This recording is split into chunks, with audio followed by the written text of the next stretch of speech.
నడుము నొప్పి అన్నది మజిల్ వల్ల వచ్చే నొప్పి లేదంటే కిడ్నీకి రిలేటెడ్గా నొప్పి ఎలా తెలుసుకోవాలి? మజిల్ రిలేటెడ్గా ఈ స్పైనల్ కార్డ్ దగ్గర నొప్పి అయితే అది మనం మూమెంట్ చేసినప్పుడు పాస్చర్తో వచ్చిన మూమెంట్ వల్ల అది ఎక్కువగా అయ్యే అవకాశం ఉంటుంది. రెండోది యూరిన్కి దానికి సంబంధం ఏముండదు, యూరిన్ మంట రావటం అట్లా ఏమీ ఉండదు. కానీ కిడ్నీకి రిలేటెడ్ అయితే ఎలా ఉంటుంది? కిడ్నీకి రిలేటెడ్ అయితే అది నొప్పి అన్నటువంటిది డీప్ సీటెడ్గా అంటే లోపల ఉంటుంది, నొప్పి బాగా ఎక్కువ వస్తుంది. మనం మూమెంట్ చేసినప్పుడు అంత చేంజెస్ అయితే ఏమీ ఉండవు.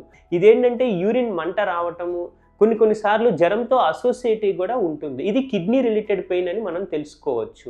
ఇవి డేంజరస్ సైన్స్. వీటిల్ని చూసి మనం వెంటనే ఆ కిడ్నీకి సంబంధించినటువంటి యూరిన్ టెస్ట్, అవసరమైతే సీరం క్రియాటినిన్, అల్ట్రాసౌండ్ అబ్డామిన్ చేయించుకొని కిడ్నీ డాక్టర్ని కలిసి వెంటనే ట్రీట్మెంట్ తీసుకుంటే ఈ వ్యాధి ఎక్కువ అవ్వకముందే మనం దాన్ని ఫర్దర్ ప్రోగ్రెస్ అవ్వకుండా ట్రీట్ చేసుకోవచ్చు.